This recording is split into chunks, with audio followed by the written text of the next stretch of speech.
AP liquor కేసులో మరో కీలక పరిణామం చోటు చేసుకుంది. మద్యం కుంభకోణం కేసులో దర్యాప్తు వేగవంతం చేసిన సిట్ మరో ఇద్దరిని నిందితులుగా చేర్చింది. A50గా చేతన్ కుమార్, A51గా రోనక్ కుమార్ ను అటాచ్ చేసింది. ఈ ఇద్దరు నిందితులు అనిల్ చోక్రాకు సహకరించినట్లు గుర్తించింది. వీరిలో A51 రోనక్ కుమార్ ను గన్నవరం ఎయిర్పోర్ట్ లో అరెస్ట్ చేశారు సిట్ అధికారులు. ఇక మద్యం కుంభకోణం కేసులో దర్యాప్తు చేసే కొద్దీ మనీ లాండరింగ్ కు సంబంధించిన కీలక రహస్యాలు బయటపడుతున్నాయి. ఈ కేసులో A49 నిందితుడిగా ఉన్న ముంబైకి చెందిన అనిల్ చోక్రా సిట్ విచారణలో ముడుపుల సొమ్మును ఎలా దారి మళ్లించింది వివరించినట్లు తెలుస్తోంది.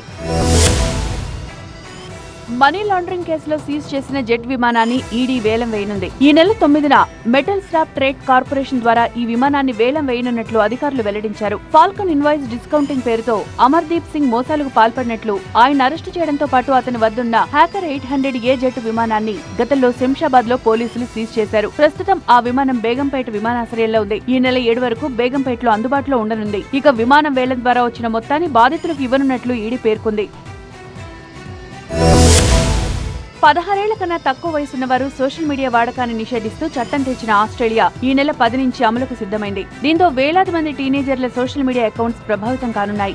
అయితే ఆస్ట్రేలియా ప్రభుత్వ నిర్ణయాన్ని సవాల్ చేస్తూ కొందరు న్యాయస్థానాన్ని ఆశ్రయించినప్పటికీ ఆస్ట్రేలియా మాత్రం చట్టం అమలు చేస్తామని స్పష్టం చేసింది. ఈ చట్టాన్ని ఎలా అమలు చేస్తారనేది ఆసక్తిగా మారింది. ప్రారంభంలో ఈ చట్టం అమలు కొంత ఇబ్బందిగానే ఉంటుందని ఆస్ట్రేలియా అంగీకరిస్తోంది.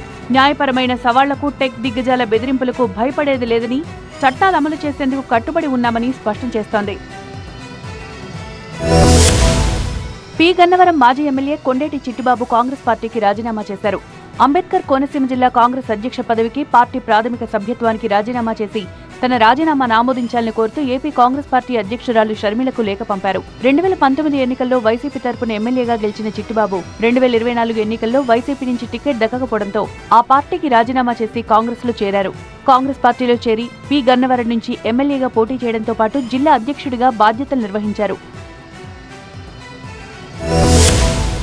కర్ణాటకలో ఏటీఎం దొంగతనం మరోసారి కలకలం రేపింది. బెళగావి తాలూకా కొత్త వంటమూరి గ్రామంలోని జాతీయ రహదారి 48లో ఉన్న ఇండియా బ్యాంక్ ఏటీఎంను 3 దొంగలు ముందస్తు పన్నాగంతో టార్గెట్ చేశారు. సెన్సార్ అలారాలు మోగకుండా ఉండేందుకు ఏటీఎంపై బ్లాక్ స్ప్రే చల్లి చోరీకి పాల్పడ్డారు. ఏటీఎం బయటకు తీసుకొచ్చి వారి వెంట తెచ్చుకున్న తోపుడు బండిపై పెట్టుకుని దాదాపు 200 మీటర్లు నెట్టుకుంటూ వెళ్లారు. ఆ తర్వాత అక్కడ సిద్ధంగా ఉంచిన మరో వాహనంలో ఏటీఎం నెక్కించి పారిపోయారు. దీనికి సంబంధించిన దృశ్యాలు సీసీటీవీ కెమెరాలో స్పష్టంగా రికార్డ్ అవ్వడంతో ఆ దిశగా పోలీసులు దర్యాప్తు చేస్తున్నారు.